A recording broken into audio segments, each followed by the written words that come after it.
We got Xavier here joining us today on this Showtime podcast. He is one of the hosts of the Trap Nerds podcast. Yeah, dude, Snaxx, thank you for pulling up, bro. Thank you for doing this.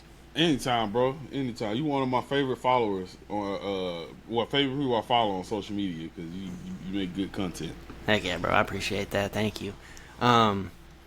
Did you watch the fight last night? You watched the fight? I watched the play-by-play and the clips. Word. My ESP was tripping. Okay. My ESPN was tripping. Dude, Kamaru looked good, man. Yeah, he did, man. That's the one thing I like about Kamaru Usman. Whenever you got him counted out, he gonna prove you wrong. Yeah, exactly. That was one thing I kind of even didn't take into consideration too, was the Khamzat Chimaev fight. Yeah. How everyone was like, bro, Kamaru's gonna get wrecked, and then he goes in there, and then at the end of that fight, it was like, all right, well, if there was 2 more rounds there, Kamaru could have won that fight. Yeah, man. I was glad to see, because he talked about it before the fight. Yeah. Like, if you put it up on paper, you think Buckley's gonna win. He's younger. He has more wins. Kamaru hasn't won since 2021. Yep. And then you got the issue with Kamaru's knees. Like, everybody was just like, I think everybody was like feeling like us. We want him to win, but it doesn't look possible. But then he pulled it off. And then he was just wrestling mostly in the fight. So that's what. And I kind of figured out that's what it was. I kind of figured that's what he was going to do. That was going to help him get the win, which ain't nothing wrong with that. Yeah. That's just good old. That's experience over aging and experience over young and tenacity. Young and speed and stuff like that. That's what I like. Yeah, dude. He was using his shots from the middle of the cage, which I think that's kind of what took Buckley by surprise. Because Buckley, I feel like he was prepared for more of like a cage wrestling style that we're used to seeing from Kamaru. Yeah. But because we haven't really seen Kamaru shoot from the middle of the cage like that, like in a while. Because like his whole title reign, he was knocking dudes out. He kind of wrestle fucked George Masvidal a little bit when their first fight, but that was all up against the cage. He wasn't really shooting from the distance because he knew, he probably didn't want to run into any knees maybe from George. Mm-hmm. But every time he took a shot, he took a double leg, single leg out from the middle of the cage. Buckley had no answer for it, and he was just getting, usually you'll see like a shot, and then you'll see kind of defense from it, and then maybe to the cage, and then another takedown. Mm-hmm. He was getting the takedown like old school GSP, just right off the first shot. He was just shooting deep, getting nice good looks, and then Buckley just off his back really couldn't do much, and that kind of shows like how fucking strong Kamaru Usman is, in my opinion. It reminded me also of when this is when Rashad Evans he was I'm gonna say a little bit past his prime, but he was still winning his fights when he went up to, against Thiago Silva. And Thiago Silva wanted to throw and bang, but Rashad, he's got that more experience in him. He took it to the ground.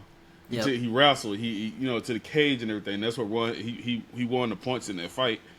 And reason why Rashad had to resort to that way because Rashad he was getting knocked out a lot. Yeah, like he was getting put out a lot, so he had to figure out. Now I think that's what Usman, because Buckley has the power to knock you out. He's 100%. proven it. Yeah, and I feel like Usman knew that, and he had to avoid that knockout, and he did a good job at doing it, man. Like, experience beats everything. There were a couple shaky moments, too, in the fight where Buckley was looking really good on the feet. I think it was the 4th round, maybe. Buckley hit him with a really good right hook, and Usman kind of did, a little wobble, but it was more of like an off balance because he ate it. He wore the shot really well, and then he just shook it off like right after that. Usman's got a fucking chin on him, dude. He does. If it's not a head kick across the face, you're not sleeping this guy, Yeah. There's a reason why Leon didn't knock him out in the second fight either, If it was that easy, it would have happened again, and then, Chimaev being a bigger guy, he didn't hurt Usman at all, and, that was the one thing I was kind of iffy about, because Usman, he's got a good chin, but he does get hit. So the way he was able to just shuck off Buckley's power shots, and that right hand that he got hit with was the same one that put Wonder Boy to sleep, you know, Mm-hmm. and he ate it like it was nothing. So Usman, he impressed me, to be honest. It was it was good to see. And dude, he's 38. 38 years old. That's crazy. That's how you know, like, the health and life in the UFC is way better than boxing, because you don't have too many near 40-year-olds, fighting and competing still. But UFC, you do. Yeah.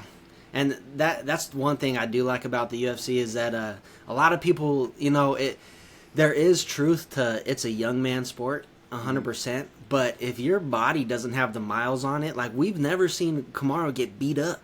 He doesn't get beat up. No.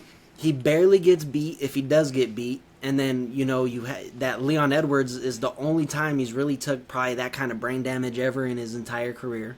Mm-hmm. So he's got miles on him still. Mm-hmm. And that's where you see, guys kind of like Max Holloway, right? He's he's like, 5 years younger than Kamaru, but he's been in so many wars, Yeah, man, so many stand-up back-to-back. The last fight he was in was a freaking stand-up back-to-back. It's back-to-back his whole career, because it was like Poirier, and then it was Gaethje, and then it was, the Volk fights, but then, but it was like Volk, and then it was the Gaethje fight, which was crazy, but then the Ilia Topuria fight, where he got knocked out. So he's just in so many stand-up wars. It's like, how long can you be the stand-up war guy, Yeah, like, man. Guys like Kamaru, GSP, Usman, John Jones, who don't even allow you to hurt them. They just beat you up the whole fight. Those guys, they could last, 10 plus years more than a lot of other fighters. I still think GSP could still come back and compete. Yeah, easily, for sure. I don't even know. I guess he's made enough money. He don't want to do it. But I was so mad when he like retired, and the way how it happened. Yeah. Because if you remember, he had went up against Big Red, and he had been on a title reign for a good 5-6 years, like a long ass time. And then he went up against Big Red, and then everybody was like, it went to the judges' scorecard. Everybody was saying he didn't really win. Big Red won, so he's like, fuck it. Oh yeah, Hendricks. Yeah, Hendricks. He's like, fuck it. I'll forfeit the title. I'm quitting, and I'm out. Yep. I was like, dang, I wish he would have got like a retirement fight or something like that. Yeah, well, and then he came back and beat Bisping, and then kind of that was kind of controversial because he won the belt, and then he was like, all right, peace out again. So I was kind of like, all right, bro, you got to at least defend it once. Yeah. But yeah, he did, in my opinion, I think he did lose that fight against Big Rick Hendricks. But then, no doubt. You could say the same thing with the John Jones and Dominic Reyes fight. But at the end of the day, they got their hand raised. What can you do about it? I when I look at it like this, I feel like when you're fighting a champion, if it's gonna go to the scorecard, you need to make sure you was dominant that whole fight. Yeah. Other than that, like Dana White says, never let it go to the scorecards. Yeah. And because of the champion, you deserve it. You didn't really beat him, and even though it looks like it was close. If it's a close fight, I feel like it's okay if the champion won. Yeah, that was one thing growing up. My dad always said, watching the championship fights, if it was close, you got to give it to the champ because you didn't beat him. You didn't nullify or solidify that. The one argument I could make is that if we're basing it off of round by round, and the other guy wins more rounds than the champ, he should win, even if he doesn't win. Like Dominic Reyes won the first 3 rounds flat, right, and then he lost the 4th and 5th round. John Jones ends up winning the belt, right? Like, I get it, but if we're basing it just on paper, Dominic won more rounds in terms of like, obviously the judges didn't see that, but like people watching thought that. So that's my argument there is like, if he obviously won the first 3 rounds, that's the majority of the fight. Yeah. But I also do agree in a sense of like, it's the champ. You got to give the close fights to the champ. If the champ beats you in round 4 and 5 in the championship rounds, that is also, that should count for something as well. Right. Like when Israel Adesanya went against Yoel Romero. And that was a pretty boring fight. Yeah. For those two type of fighters, it was. But then Israel explained, he's like, I'm the champion. You need to come get my belt. And I was like, yeah, that's right, because Yoel was it seemed like he was afraid to engage. But yeah, 100%. And that's the thing about you remember the Rose and Carla fight? Yeah. It was the most boring women's fight of all time, but they gave it to Carla, and she wasn't the champ, and like she didn't do nothing. She didn't do nothing to beat. Like Rose didn't do nothing either, but she didn't do nothing to try to beat Rose, and they still gave her the belt. So it's kind of just like it's weird how they'll like pick and choose some of that sometimes. Yeah. Go ahead if you got something to say. No, I ain't having nothing. I'm good. Yeah, but so moving on from that, because I do got some questions for you. I want some origin story background. How did the origins of the Trap Nerds? How did the Trap Nerds assemble? I mean, me. Let's see. I had left I used to work for Animal Control. I worked there for 5 years, back-breaking work, and then I finally just quit, and because I wanted to I got tired of working for people. Working for the city is back-breaking, and it's like you become a hoe real quick. Yeah. For it. And, so I quit that job, and then me and Dre had always been talking about starting a podcast. We just never put a name to it, and we never put a date. But once I quit, I would say I quit like January of 2020, and by August, I had finally had all the stuff I needed to get the podcast together. So I was like, Dre, let's do it. He's like, all right, because he's in Shreveport, I'm in Dallas. He's like, okay, I'll come down to Dallas for a week, we can record. And how did you guys meet? Can you touch bases on like how you guys met each other? Or? Me and Dre met in college. Okay. He's like the first dude that I met in college, like, because we had band camp. We had summer band. We was in band together, and we had summer band camp, and so it was just freshmen there. So we was just all coming out of our dorm rooms, talking to each other, meeting each other and stuff like that. And he was standing out there with no shirt on and a smiley face bandana around his neck, because he's part of Bebe's kids. And that was their signature thing. They had a smiley face bandana. Okay. And me and him just chopped it up. It was like, oh, what's up? I was going, and I think the time we became like real homies was, it was just one night. I stayed to myself in college a lot. Like I was in my dorm room playing the PlayStation the whole time. Yeah. And me and him would always game on Call of Duty. And then that same night we was gaming, and he's like, what you about to do? I was like, shit, about to go to sleep, smoke, go to sleep. He was like, I'm about to go to a party. You want to go? And like, no, because nobody had really invited me to stuff like that, because I didn't really hang with people like that. Yeah. And he invited me. Me and him went to a party, got like super high, had a good time, but then we've been friends ever since. Heck yeah. And so so we met in college, Grambling State University, band students. That's cool. But me and him, and he came down here. I already had wanted Tony, because I was working on a company. Me and Tony met in high school. We was in band in high school, but we didn't reconnect until like 10 years later. Like maybe 19 years later. Was it 10? Maybe like a little bit under 10 years later, we reconnected. We stayed friends through Facebook and everything, but I was about to start working on the comic book, and I know he did video editing and stuff, so I asked him for help on it, doing like a trailer for it. And then nothing happened after that. Then the podcast idea came up, and I wanted him to help with me on it, because he could help with like the video editing and stuff like that, and also be on the podcast. So he said yeah, and he met me in my apartment too. And then I said, Eli, I just texted Eli, I was like, about to start a podcast, you in? He's like, yeah. And he just, same thing, we all met at my apartment, this apartment that I'm in now, and we hashed out the first crappy episode. And from there, the rest is history. Yeah, from there it's just repetition. Yeah. Doing it over and over again, getting it better, refining it. Yeah. And so, like, right away, was it Trap Nerds? Yeah, it was the Trap Nerds podcast. I have a text thread screenshot. I gotta find it. Me and Dre was just going back and forth names, and then Dre came up with the name. He was like, the Trap Nerds podcast. I was like, okay, that's perfect. That sounds. Yeah, that is a perfect name. Yeah, so that's how it happened. Heck yeah, that's cool. So the comedy culture out in Texas. Mm-hmm. You're big into stand-up comedy right now, doing a lot of shows. How many mics do you hit a week? I am not an open micer, and only because it's not because I hate open mic. It's just because everything's so far away in Dallas. Yeah, you don't really have time to make it to the open mics. I hit that one. Makes sense. Yeah, if I'm coming up with new material, I'm hitting 1 or 2 a week. Mm-hmm. That's close by, but because like I work until this has been for a while too. I work here till like 6:30, and the nearest open mic to me is an hour away. So by the time I get there, the open mic is probably already started and it's almost halfway done. Yeah. So I'm not able to make it to other. So I just hit like my home club open mic all the time at Dallas Comedy Club. I hit it at least once a week. Come up with new material, and you know that's just where I've been at. Sometimes I hit a couple of more if I have the time, but now since I ain't been driving, it's just been Dallas Comedy Club. Yeah, that's cool.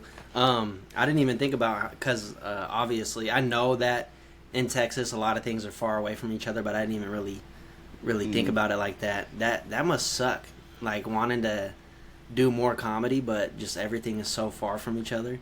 Yeah, do you ever like go to visit Austin or anything and try to like hit up some spots out there? I'm trying to do it this fall. I've been trying to make it down there, but same thing, work. It gets in my way, podcast stuff. But last time I went to Austin, I did get to go to Austin last year, or maybe 2 years ago, to go see Fluffy at the Mothership. But that was the last time I've been. I haven't been down there for comedy reasons yet. But I will soon, because I have connections and people been wanting me to come down there. Do you ever think about doing Kill Tony? Oh yeah, that's one of the reasons why I'm coming down. Listen, this is the funny thing about comics, bro. All of them, if you talk to them, they'll act like Kill Tony. Like here, at least here in Dallas, they act like, you don't want to go there. It's not worth it.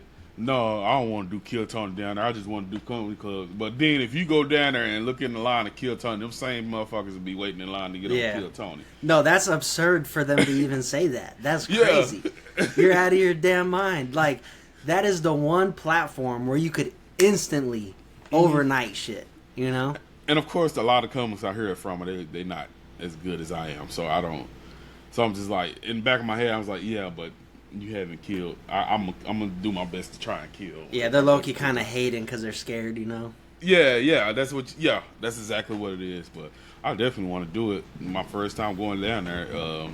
I should be, like, within the next month or two, I should be heading down there. I'm definitely gonna do it.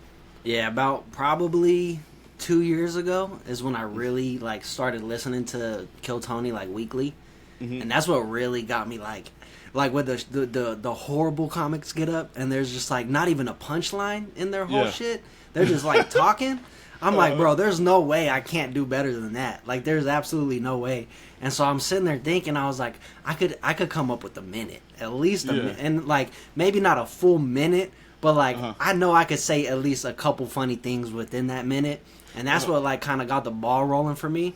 And then, coincidentally, one of my teammates, he does jiu-jitsu. And he started doing comedy, like, around that time where I was kind of thinking about doing it.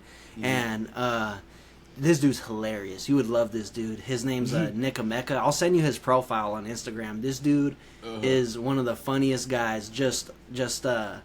He has his own style, and that's what you really like. He like when you watch him, you don't go, "Damn, he reminds me of this guy," or you know, and like he's super original.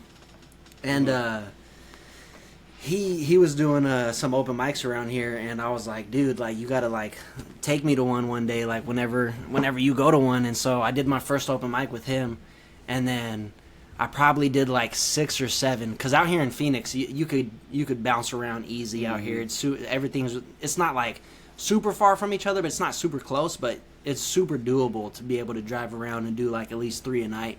And so I was doing it for a little bit, and a couple things. I'm gonna tell you the real reason why I kind of stopped, but like it was hard getting there after training, because you know, some open mic nights, like, those are after the whole set of, like, a regular show. So, like, they don't even start until, like, 10, you know. And then if you're, like, the last, you know, I get there late, so I'm signing up with 20 people in front of me. You'd be up at 2 a.m. probably. Yeah, literally. It's, like, 11 o'clock, I'm getting up there. And then some of the open mics, there's one open mic who, they do it kind of like Kill Tony, where it's a bucket. So, like, it's a good venue, it's a good stage, but it's, like, you might not even get up there tonight, so it's like it's kind of a risk even going to sign up, and so you know that kind of gets in the way. But then, dude, my last set was pretty good, but there's some sets where it's just like you eat so much shit, and you're just like, this ain't worth it. I don't even want to be up here right now. This shit was so bad, and like it humbles you so fast. I just kind of got to get over that hump, like, cause like I come from the MMA jiu-jitsu side where like I'm a fucking winner, like I hate losing. I fucking hate, and when I do lose, it's like it's not even worth it. So I feel like I get up there and just when people are just like, what the fuck, or what is he trying to do, I'm just like, yeah, you're right, I'm gonna stick to fighting, I'm just not even gonna do this shit no more. Like, but it's something I do want to get back into. Obviously, I try to make those, funny videos. Like, I try to just make funny content. It's just a part of me. I like to just make people laugh. Even if it's, a little corny or if it's just, whatever. Like, I don't really care. It's just, humor's always been ingrained into me, Yeah. I mean, and see, that's the thing also. Even if you're not doing open mic, a lot of people think they're not doing open mic because sometimes it's politics. Some people don't get to do open mic because politics. It's a lot of gatekeeping. Yeah. And I always say, just keep writing. Yeah. Even if you don't hit the open mics, you're not getting the shows, just keep writing. Mm-hmm. That's what I do. I just keep writing, and then I'll add some new shit. And anytime I write some new shit down, I get out to the open mic, it works. So you just gotta keep writing and hashing it out in your head. Yeah. The grind will never stop. And that way, when you're able to hit those stages, you'll have the right material. You know what you want to work on. Yeah, and that's something I have like told myself as well. Like, even though you're not getting out there, just keep the ideas, because I'll be at work doing whatever, and like the ideas will pop in for short videos or whatever. But then also like bits for stand up, and there's some bits, dude, that I just want to try so bad because I'm like, I know this probably is something there, and like. There's this whole bit, because all this news about, Jews is in the news lately, you know what I mean? And so your eyes go like, where's this going? No. But it's just, so there's like a funny take I have on it to where it's like, all this Jew news is in, I don't even know how to fucking start it because I haven't even like worked this material out or anything. It's just kind of a thought at this point. But like all this news, all this stuff is in the news lately about Jews this, Jews that, and I'm just kind of confused because like I grew up, I grew up in school and they taught us that 6 million of you motherfuckers died. How the fuck? Where's all this news coming from? You know what I mean? Like, where's all this news coming from? You guys are fucking... And so, there's like something there, you know what I mean? Yeah, I got legs. So I'm like, there's stuff like that I be thinking about, and like, yeah, 100%, exactly like you said. It's always, whatever you think's funny, just fucking write that shit down, put it in your fucking back pocket. Maybe there's something there, and if there's not, then, whatever, you have other shit to talk about. Every time I've written something down and put it in my back pocket, it's always came back like later. I'm like, oh, I can add that to this joke, and it works out perfectly. So you got the right idea about it. Don't get you haven't quit comedy. You just can't hit the open mics. You still a comedian. You still in it. Just keep writing. Yeah, I appreciate that. I was happy to see you started doing comedy though. I was like, hell yeah. That's dude. Dude, you inspired that. My buddy inspired that, and then like listening. So like. All the podcasts I listen to are like comedy podcasts. I don't really listen to any serious like Andrew Huberman podcasts at all. I'm really, the same way. It's like Theo Vaughn, Tim Dillon, fucking Bobby Lee and Andrew Santino's podcast, Bad Friends. It's just all like comedy podcasts, and I love when Joe has a comedian on because they get real deep into like the philosophical part of being a comedian, and like if you're really listening, that's game right there that they're talking about. That's why I started. That's what got me started. I was listening to him and Kevin Hart.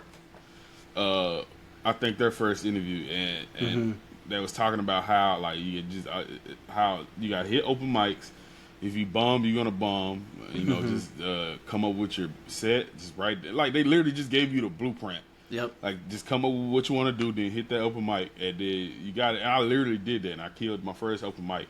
Hell yeah. And it's been dreams. I mean, it's been my career since, bro. Yeah. So, I mean, it helps. He puts a lot of game in there. Yeah.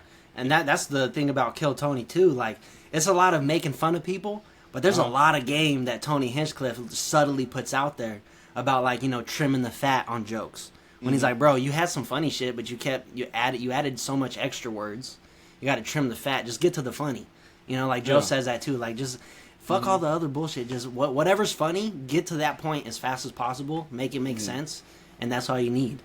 Yeah, I feel like that's what open mics help me with, because I like I said, I write a lot, so Yeah. and I have a storyteller style, so anything that I'm writing is going to be long winded. Yeah. And when I get to the open mics, that's what it helped me. It helped me chop that up, find the funny, and then make my joke charter so it'll work better when I'm telling the story. And it's been my method ever since, and it works. Yeah. Like being able to just understand the comedy craft is like super important. Like, because there is different styles of comedy. There's Mark Norman style where everything he says is a joke. It's a punchline. There's a small setup and then punchline. Small setup, punchline, punchline. There's no he's not storytelling. But then there's guys like Bert Kreischer or like Tom Segura who are a little bit more. Let me walk you through this and then boom, hit you with the fucking that punchline right at the end. And then I like this is what I like about Bert and Segura. They tell a story, and then not only are they telling a good story, the story has jokes leading up to the punchline too. Like they're hitting you with a little side pieces and everything that keeps you interested and keep you laughing. And then the punchline is just like the over the top killer. I love that. That's what storytelling is like. My favorite style of comedy, but I know there's a lot of other in there. Like I wish I could do like the topical bitty style, which I'm trying to work on that too. But storytelling, if you most of the storytellers are really like prolific and famous comedians, because that's what Chappelle is. Yeah, that's why I stick to kind of like the topical jokey shit, because dude, I feel like it's hard to like make a story and then the ending is usually the funniest part. Yeah. But like it's so hard to be funny in the story. It's like difficult. That shit intimidates me. And like I don't know if you've seen Andrew Schultz's new special. His dude, that was great. Like incredible. It was one big story. He never went off topic. But the whole time it was just jokes and funny the whole time. Yeah. And he killed. Like the thing about his special, I got to see him live when he was still, when he came to Dallas. Mm-hmm. And it kind of gave me it gave me some game as a comedian, because it shows you that even if your stuff is show ready, you can still tweak it up to make it better and punch it up to make it good. And that's basically what he did, because almost every single joke he did in that special, he did when I came to see him in Dallas. But the special was like I'm not saying it was bad when he came. He killed in Dallas, but the special was like, damn, like up there. Sharpen the sword. Shit. Yeah, like he sharpened the sword that was already sharp. I was like, holy shit. Yeah, he's one of my favorites too. Love that guy. Mm-hmm. I seen Tony live, Tony Hinchcliffe live, and he same thing. So like I watched, because I like right when I started watching Kill Tony, he like became my favorite comedian. So I was looking up. He had a special on Netflix, got taken down when they try to cancel him and shit. So like he has nothing out there like in terms of like specials. And then he has this one at the Comedy Store in La Jolla on YouTube.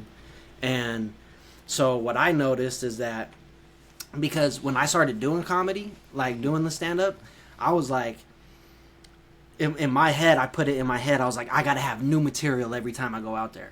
Because one, I'm like, am I gonna get bored like telling the same joke over and over again? I don't know, but I'm just gonna fucking try to create as much new shit as possible. And that's kind of why like I was like bombing a lot. So I was looking up, a bunch of Tony Hinchcliffe stuff online, and so I watched his set at La Jolla, and that was like probably 4 years prior to me seeing him live. And then I seen him live, and he did a bunch of those same jokes. Mm-hmm. And I'm like, oh, this is a thing where you gotta like, you're gonna be doing the same shit a lot to just to master those jokes and refine those jokes, make them better. So that was one thing I was like, okay, so maybe I don't need to write new material every fucking time. Like it's good to like come up with new shit and like put it there, but like, whatever's working, keep whatever works. Don't throw that away. Yeah. And then whatever's not working, that's what you throw away. And you keep doing the same. You're almost doing the same set every time. And I get why people do more like crowd work sometimes, where they're just like, fuck it, I'm not doing my set tonight. I've fucking done it a million times. I'm just gonna branch out and fucking talk to the people or whatever it may be. I Yeah, and that's one of those things that I like about comedy. I had to learn that too because I was almost the same way too, where I was like, okay, I don't need to keep doing the same material over and over again. Like, let me. But then I found out that's your set.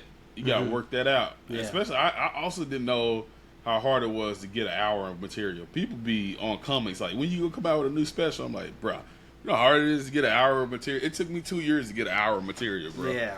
So even 10 minutes, 10, 15 minutes, you know? Like, yes. And a good, not just, 10, 15 minutes of just good here and there. Like the high-level comics, they want 10, 15 solid minutes that they could do, on the Tonight Show or whatever it may be, and it's fucking kills the whole way through. Mm-hmm. Have you ever heard of laughs per minute? I haven't. That's one thing that I do. I count. That's what... Oh yeah, no, I thought you meant like a show, but yes. That's one thing I do. A lot of people don't pay attention to it nowadays, but that's one thing I pay attention to a lot. Is laughs per minute. If I'm doing a 10-minute set, I at least want 5. Now I haven't gotten there yet. This is my goal. I at least want 5 to 8 laughs per minute. Yeah. If I'm doing a 10-minute set, if I'm doing a 5-minute set, or even if I'm doing a 1 minute, I want that 1 minute to at least have 5 laughs in it. Yeah. And I mean that give because like I'm competitive too. And I need a goal to work toward, and it gives me a goal to work toward and everything like that. And it's just another great thing about comedy. It's ways to work it out. You just got to figure it out. There's a lot of figuring it out on your own. That's why it's a one-man sport. Yep. Then I've also heard of you got to make them laugh within the first 20 seconds of your set. Yeah. Like if it's anything longer than that, you're gonna be losing them a little bit. Or or it's got to be more interesting. If you are going to go that long, you really got to reel them in or whatever. But that's something, I paid attention to when comics are talking about stuff like that as well. It's just, dude, comedy is it's just like fighting, and I hate saying this because I do that a lot. Of this is just like jiu-jitsu. This is just like, but it really is. And in terms of so we say the mat never lies. If you're fighting or if you have a tournament coming up and you say you've been training 5, 6 times a week, we're gonna see it. You can't lie to us. And if you fucking lie, we're gonna know that you lied. And so it's the same thing with comedy. If you're not fucking working on your craft and you're not hitting these open mics or doing where you could tell right away from how comfortable you are on stage, from you stumbling over words or just getting your joke out or whatever it may be, the comedy doesn't lie. You got to work on that craft. Yeah, I always used to wonder why comics compare, because a lot of comics compare doing stand up to boxing and fighting too. I always wonder why they do it, but I've actually, I've done Brazilian Jiu-Jitsu for 3 years, and I've been doing comedy now for 4 years. I kind of see because it's like when you first hit the stage, that first 10, 20 seconds, that's the first round. You got to knock them out in the first round. And then second round, you got to keep them going. You got to keep them up. You got to keep beating them up. Just keep giving them laughs. Yep. And then that closer, you got to really put them on the ground so they won't get back up again. Yeah, exactly. That's a good way to look at it. Yeah, it's so interesting because both of those things is something I've been interested in my whole life, and now I'm seeing how they kind of coincide. Yeah. Of course, getting beat up or beating up somebody is way harder than stand up and telling jokes. But. Dude, and that's what pisses me off, because I take that mentality. I'm like, dude, you could do comedy, bro. This is not harder than fucking getting in a cage and fighting. You're literally insane for doing that. Yeah. But I'm so much more nervous. But and that also comes with I've been doing fighting, MMA, all that for 14 years. So I'm another day at the job. Let's go out there and just do our thing. And obviously all my tournaments I've done, that's the same thing of you could correlate that to comedy shows. You've only done fucking 6, bro. Of course the next time you go out there you're going to be fucking nervous as fuck again.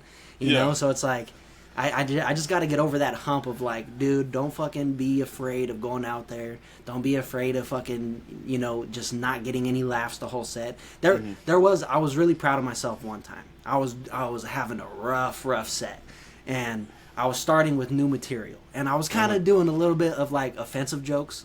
So, and I started out right away with a really offensive joke, and I dug myself a hole really early into my set. And I was like, all right, well, this is gonna fucking suck, because it was a joke It was like being a white MMA fighter and fighting a black MMA fighter is like being an Asian NASCAR driver. Like, and everyone was just like, it just didn't come across. They were just like, And then I was like, or it's like being a black person in a swimming race. and then I was like, or it's like being a person who has opinions about abortions, and you're a woman, and I just dug myself a hole super deep right away. Abortion, and I was like, oh yeah. I seen people. There was people in the crowd that were like, like I seen someone like, oh shit, he said that, and I'm not afraid to say these things, right? Yeah, like exactly. You know, we should be able to laugh about offensive shit, you know. So this is my thing. This is my thing about comedy. I'm not offended about anything that's said on the stage, bro. Mm-hmm. Like Patrice O'Neal, one of my favorite comics. It goes back to what he said. Every comic has a chance to at least try a joke. Yeah. If it doesn't work, it doesn't work. You can't be mad at it. He just tried a joke. If it would have worked, you wouldn't be mad at him. Yeah. So I mean, I'm never offended by anything. Yeah. There's funny in everything. There's every single thing. There's that one interview. He was on like the news station or whatever when he was talking about, you know, the GRAPE, his GRAPE jokes, and so they were like, dude, you think that's a funny joke? And he's like, bro, there's funny in everything. You just gotta find it. Like, you know, you can't be you know, at a comedy show offended by everything. But so anyway, I dug myself a really deep hole. And then towards the end of the set, I had like my best joke in my back pocket, and I was like, if this don't fucking work, this I got to get rid of this joke. Because it's my best joke. So if it doesn't fucking get me out of this hole, then it needs to be a better joke. You know what I mean? I was thinking of it like that. Like, you have to have a joke that could get you out of a hole. If you have your best joke and it don't get you out of that hole, it needs to probably be a little bit better. You know, if that makes sense. And so I said it, and it got me out of the hole. Like, and it's funny too, because it starts off with like, man, my last set was, you know, I don't want to give away the whole joke, but it's like, man, my last set was rough. Everyone was looking at me like, you know, and I kind of like make a funny face, and it was like inspired from a bad set I had where everyone's just looking at me like, yo, the fuck is he talking about? And so as I'm doing like the face where I'm like, this is how everyone was looking at me, there's a dude all the way in the back, and he's like, yeah, no shit, I wonder why. And then I'm like, I heard that shit, but I was like, just keep going, because you're going to get him here. And then I said the joke, the punchline. That same guy was smacking his hand on the table laughing, and I was like, I got you. I got out of the hole. And that's how dude, there was like, I probably had like a minute left, but I was like, I'm just going to end it there. I could have ended it in a better way, so I'm like, all right, that's enough. That's enough of me. I'm out of here. Ended before it gets good. Ended before, ended while it's getting good. That's a lot of people. I'm that way too. Because I haven't bummed in a while. Golly, knock on wood. Yeah. I haven't bummed in a while, but the last time I almost did, my last joke got me out of the stinker real quick. Mm-hmm. I was like, and I think I had like a minute 30 left. I was like, I'm just gonna end it there. Yeah. And I got off stage. Yeah, no shame in that. End on a high note. Because I don't have particularly edgy comedy, but you know, nowadays how people are now talking about being fat, people get offended real quick, and that's what most of my jokes is, like fat jokes. I'm gonna be talking about myself. I mean, I got a lot of old stories I tell, but most of them is fat jokes, and people get offended by that real quick. So you know how crazy you gotta be to get offended from a fat joke being told by a fat dude? Like, exactly. What are we talking about? And it's usually fucking skinny people that are offended by it. I'm like, bro, you know I'm fat, right? I remember one time I did have this show where this dude, he's like, I came to see you. I was like, oh, okay. I'm thinking this dude's a fan, so I'm like, I'm unleash. He's a big dude. He's a fat dude too. I'm gonna unleash all my fat jokes on this dude. And I did. His wife was dying laughing, and because they both sat in the front, his wife was dying, like she's dying. He was just sitting there like this. The whole don't get me wrong, I had the whole crowd laughing, but he was just like, he left out. He looked angry. I was like, well, I guess you wasn't ready for that. Like, how are you offended, bro? We both fat, dude. Like, I'm talking about myself. Yeah, that's crazy. It's not edgy material, but it's like, you know, I still have to figure out a way to deliver it to where people will laugh and not be offended. It's getting better of course, I've gotten better at it now, but when I first started, it was just like, bruh, I'm fat. Like, this is what we talk about. Yeah. Yeah, I don't know why my humor goes to that. I'm more intrigued on the edgy try to get close to the line as possible without crossing the line type shit. And it's just, and see, you starting out, it's just like you just practicing. Yeah. Sooner or later, you get to where you can tell the edgy shit and it's gonna kill. Yeah. And the edgy jokes, when edgy jokes kill, they fucking kill. So I mean, just keep working on it, keep practicing on it, you get there. Yeah. One of my favorite shows I seen live was last year. It was Ari Shaffir. And he's got some crazy material. And dude, he was killing it. It was so good. It was awesome. He had this one joke about October 7th. And it was just about like, and it's on his special, so I could like the one that he just recently put on Netflix about how like it's funny how they rated like a what's it called, a rave, and someone's on Molly, and then like one dude's like, yo, we need to get out of here, and the other guy's like, yeah, we need to start, like, we need to catch up more, and he's just like, it was just so good.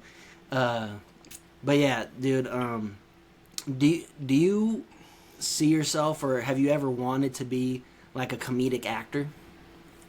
I mean, not like professionally. Like, I still want to be. My main goal is to travel around and do comedy. But if somebody be like, "Hey, be in this movie," I could try it out.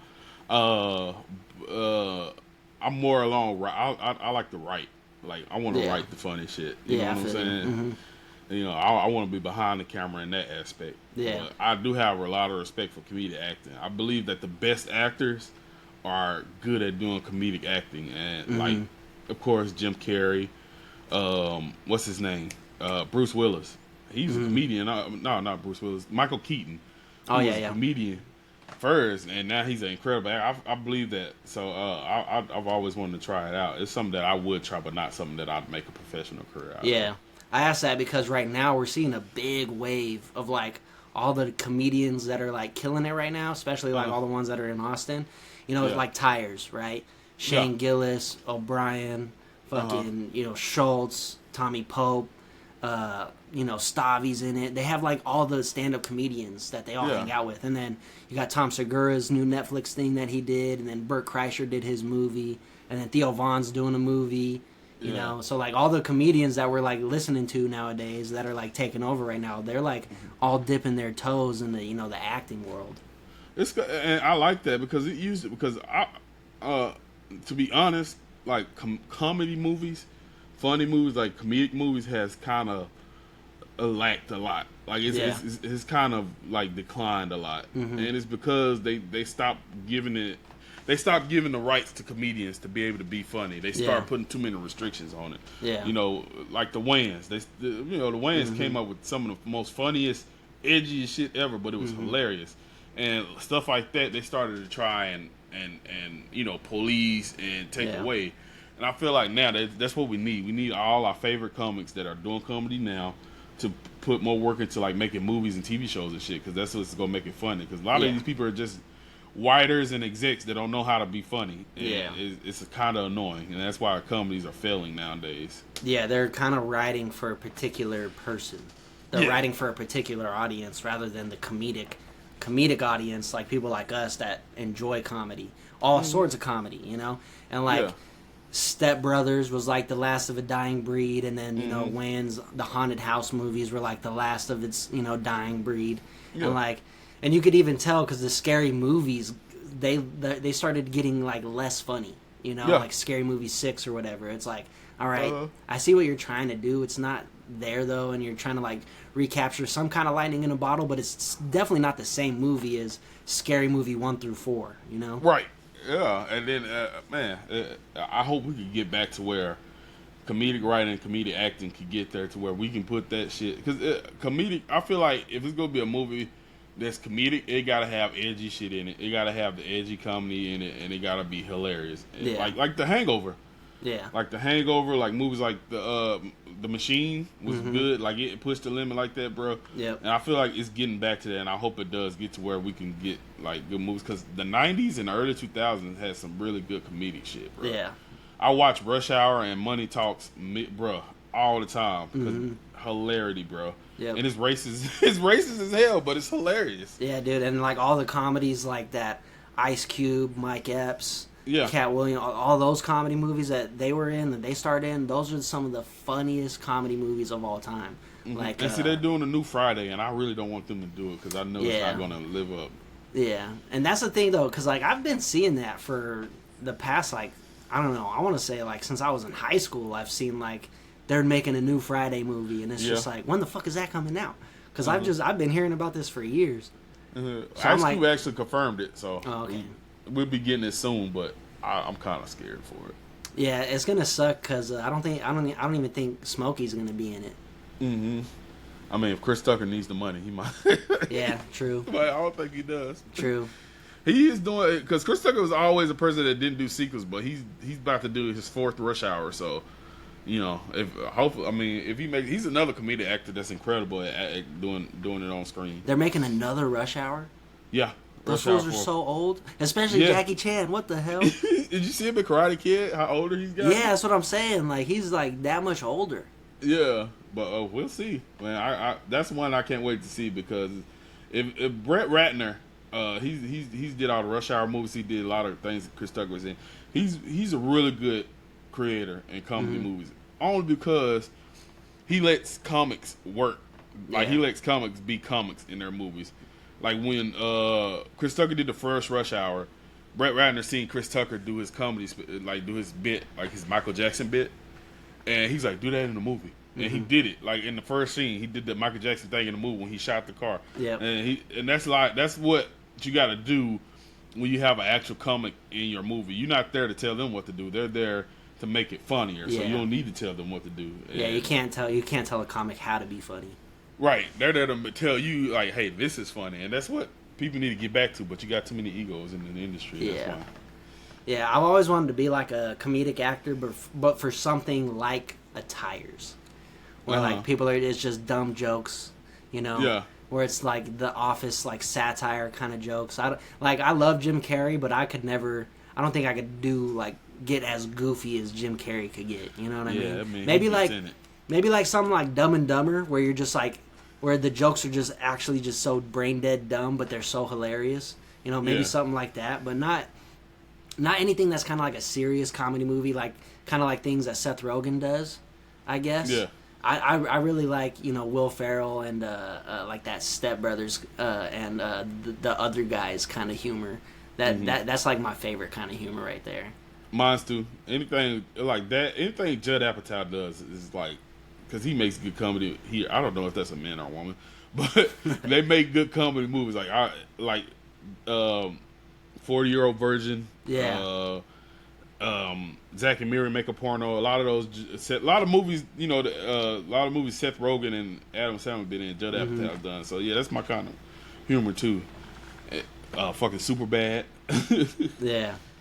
But they need to make another like Superbad or another This Is the End, where they had all the celebrities. You remember that with James Franco and all? They're all like calling each other by their real names. That shit was hilarious. Yeah, that shit was hilarious. Hey, see, a lot of these movies now they're trying to get awards and shit. So that's why that's a lot of reason why things getting policed now. But comedy movies was never like award caliber movies. Yeah, ever. No, ever. It's just they were always low budget. Yeah. Yeah. Just for people to enjoy, and that's why it was so edgy because it was low budget. So the shit we write has got to be funnier than us not being able to have good lighting in this room. Yeah, you know what kind of snowball effect probably ruined that was the Ben Stiller movie with fucking Robert Downey Jr. playing the black dude. What the fuck was the movie called? Oh, fucking Tropic Thunder. Yeah, Tropic Thunder. You know what I mean? That was probably a crazy budget because all the comedians and like the special effects going on in that movie. But do you think we'll ever see another Robert Downey Jr. blackface? I don't know. He didn't really get. Robert Downey Jr. said it himself. He didn't really get in trouble for it. All the people he's around liked it, and I'm like, black people understood what he was doing. Yeah. It wasn't racist. He wasn't saying eating watermelon, painting his lips red with black paint on his face. This dude was giving an actual depiction of what they do in the movie industry, which is take away good roles from like minority, not just black actors, from minority actors and give them to white actors. And it was super like aware That's Yeah. it was aware that that's what it was doing, because he even said in the movie, "I'm a dude playing a dude disguised as another dude." So like Yeah. he even says it. He's like aware that he's a white dude playing a black guy. And then you had Brandon T. Jackson there to check him on everything too, which made it even funnier. Mm-hmm. And like, I feel people say they can't do it. I feel like they can. They just gotta ignore. Mm-hmm. And it has to be done right, like how they did it. It's got to be done to that level of self-awareness, and it's got to be funny. You have to make it funny. If it's not funny, then it's like, all right, this is a little racist. And because when that movie first came out, it wasn't received well by the audience, but that's how it became. That's how cult classics become cult classics. Mm-hmm. It's not going to be received well by the audience, but once you see how it gets when it hits TV and the DVDs and stuff, that's how it became famous, because that movie. Yeah, and nobody cared when like Jack Black played a real feminine guy in Jumanji. You know what I mean? Like, he's not gay, but that whole Jumanji movie, he's playing, with a girl, as a girl inside of him, so he's like super feminine the whole time. Yeah. No one gave a fuck about that. Not at all. He's just really good at acting. He did that's just really good acting, bro. You just gotta give comedy. Whenever you make a comedy movie, you just gotta fuck the rules and make it funny. You know. That's what it has to be. That's what the Hangover movies captured. That's one of them. That's why that's one of my favorite movie franchises. That's what Superbad captured. That's what a lot of people captured. That's what's gonna make things stay funny. Yeah, we need to have a Kamaru Usman type resurgence for comedy movies. We need to bring that back. Right. We need a fucking problem on a comedy movie. Exactly. Yeah, man. I wanted to ask you, what is your top 5? You don't even have to say top 5 either. What are some of your favorite animes? I'm a very simple anime watcher. I don't like too much story. I like action. I like fighting, and I do like story. I'll say top 5, of course, Dragon Ball Z, Naruto Shippuden. I just recently put My Hero Academia on my top 5. Yu Yu Hakusho, of course, and what's the last one? I'm gonna say Inuyasha. Inuyasha is my last one. Dude, I remember being younger, and that was probably like one of the first animes besides Dragon Ball, because Dragon Ball would come on, on Toonami and shit, and it was like really popular when we were young. But also, like, people underestimate Inuyasha. Like, that came on right after Dragon Ball, and it was like, that shit was tight. The demons. Every episode was like Inuyasha fighting another demon and saving fucking I forget the chick's name. He yelled it every single episode. Kagome. Kagome. Every episode. And that's a solid top 5. I was just wondering because right now we're living in, I would say, the golden era of anime. We are. It's accepted globally from everybody. You know what I mean? And like, I feel like now if you don't watch anime, people are going to look at you weird. Like, what the fuck? You don't watch it? You don't even know what you're missing out on. You know? And the level of animation that we get now, I think we're totally spoiled. You know what I mean? Like, I don't know if you've... so, do you like Solo Leveling? I just started it literally yesterday. Hell, you're going to love Solo Leveling. If you love that action, it's every single episode. I don't know how they do it, bro. Every episode is like, you're going to watch it and you're go, that was one of the best animated fights I've ever seen. And then the next episode, you're going to go, dude, that was one of the best animated fights. Dude, and it's literally every episode, bro. And season one's short. There's a season 1 was weird because like it was like episode 6, they did a recap of the first 5 episodes. It was like, okay, this wasn't needed. So you could skip that episode. But season 2, dude, literally they have the coolest fucking villains and the coolest fight scenes. But I do want to say this, because I am a big anime nerd, like a big one. And that's like 90%, 95% of like entertainment that I take in is anime. And Solo Leveling won Anime of the Year, Crunchyroll Awards, and people were pissed because Frieren, Beyond Journey's End should have won that, I guess. That's another one I gotta check out too. Bro. I was like, let me check out the hype, because anything I seen that kind of looked slow. It was this little elf protagonist where I'm kind of like, I don't really relate. It's whatever. When you start watching that shit and the snowball effect starts going, because you just like, all right, let me see what the next episode is.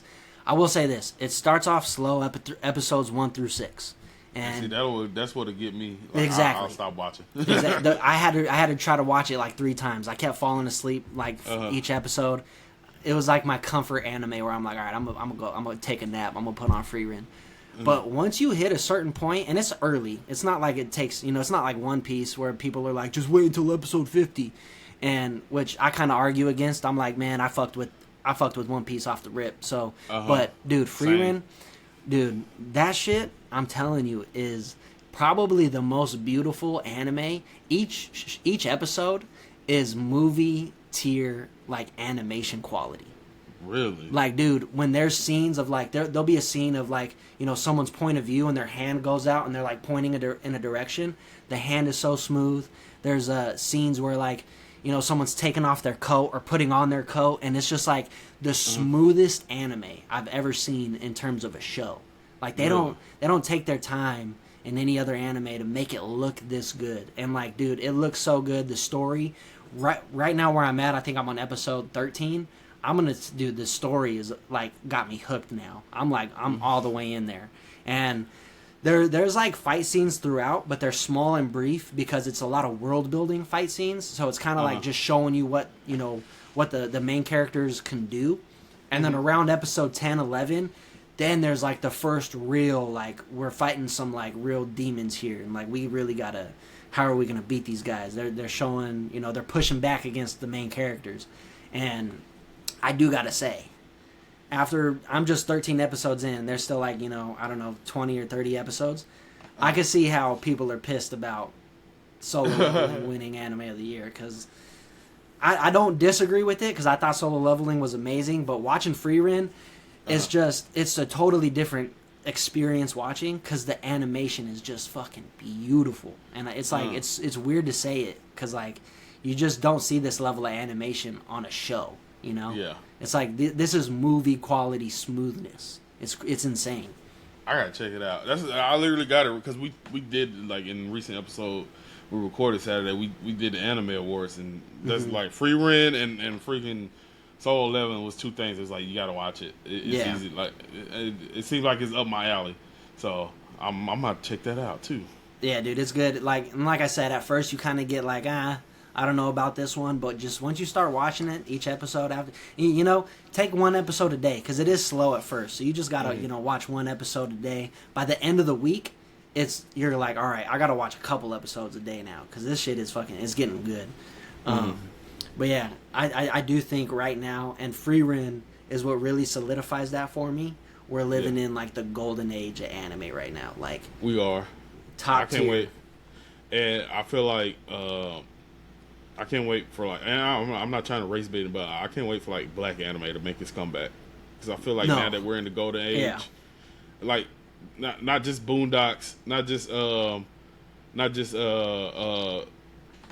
Afro Samurai, which those are like the gods of black anime. I'm talking about like new shit coming out. I can't wait for it to hit.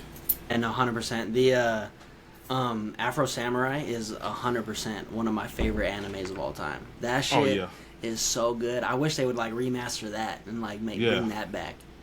I feel like they missed the mark with Yasuke. Like I didn't. First of all, I love Lakeith Stanfield, a great actor, not a good voice actor. I feel like they missed the mark with that, but I think that's gonna be the next wave. Once we get some good, if we get some good animes approved, like these mangas that black people are making. Approve. I think that's gonna be the next wave. Yeah, 100%. But yeah, they should have expanded on the fucking the village hidden in the clouds in Naruto. Yeah, bro, they need their own anime. I wish they give them all. They got another one coming out called Trail League that I can't wait to see. Also, okay. Yeah, dude, that's like one of my favorite villages in Naruto. Like, and in Naruto, they have so much extra. Like, they could make so many spin-off animes. And they could do one for each village. Literally. Yeah. And then it's stories within that, because I would love to hear more about the Rain Village. Yeah. And then I think they're coming up with one with Jiraiya's back when he was younger. I hope they do something like that. Yeah, they should do Jiraiya, Minato, Dude, Kakashi would be sick. Like, figuring out who his dad is. Because his dad is like, You know how like everyone knows about Kakashi, kind of like how Minato was like revered amongst everybody. And then when you're watching, you know, Naruto Shippuden, everyone who runs into Kakashi, they're like, "Oh, you must be Kakashi, the copy. Oh, you must be fucking the Lightning Blade Kakashi." Like, you know, everyone knows who Kakashi is. The same stigma as like his dad. His dad kind of had that same stigma, but we get absolutely nothing from his dad. Fang, bro. Oh, yeah, but it'd be like, bro, even if they just did a movie, like, I can't wait to expand because I don't like Boruto that much. I'm sorry. No, 100%. I don't like them. I think they need to just expand on the old characters because I would love to see a Jiraiya story. I would love to see a Kakashi story. I would love to see a Cloud Village. Anime too. Yeah, the Boruto, the manga is way better. Is 20 million times better than the anime. The anime is literally littered and just like polluted with filler. It's so bad. When they stick to the main plot, it's actually watchable, and you're like, damn, this is actually pretty lit. But the manga, for some reason, or the anime, they don't adapt anything from the manga. Like, they just throw in so many filler. And the manga is actually really good. I like reading the manga. It stays on plot way more, because obviously there's no filler in manga. So I like reading the manga. The manga is actually really intriguing. And then where it's at now, you know, with Blue Vortex, with them in the future, it's awesome. I just hate how they nerfed Naruto and Sasuke. They just totally pretty much got rid of the two main fucking... the main ninjas that made the anime. That's the reason why I started watching Boruto, because Naruto and Sasuke was in it, and then they had that one fight scene where Boruto was yelling. But then I watched, I'm like, what the hell is this? The Naruto Sasuke when they fight Momoshiki, that's probably my favorite anime fight of all time. Yeah. When fucking Sasuke has the Chidori in his hand, and then he throws the kunai knife to make Momoshiki catch it. And then he uses his Kamui to switch the Chidori and the kunai knife, so then the Chidori's on Momoshiki's arm. That, bro, that's just peak choreography to me. Yeah. But anyway, man, I really appreciate you for coming through. We're gonna wrap it up here. Let everybody know where they can find you and the Trap Nerds. Oh yeah, man! Make sure y'all follow the Trap Nerds podcast, Facebook, Twitter, Instagram, the Trap Nerds podcast, and follow me the same places: EXmenPG, XmenPG. And if you're in Dallas, you see me in Dallas. I have a monthly show now coming back at Dallas Comedy Club. It's gonna be every third Saturday of the month, so come check me out. Do stand up. I'm gonna get Showtime on the show. Hey, yeah, that'd be cool. I'm gonna go out to Texas, give y'all a visit, man. Yeah, bro. I'm gonna have to get you on the show, bro. Yeah, I appreciate that, bro. I really do. Yeah, well, appreciate you for coming in. But yeah, that's the episode, everybody. Make sure you like and subscribe. I'll be seeing y'all next time. Again, thank you so much, bro. And happy Father's Day. Hey, thank you. I appreciate that, man. Hope you enjoy the rest of your day, bro. You too.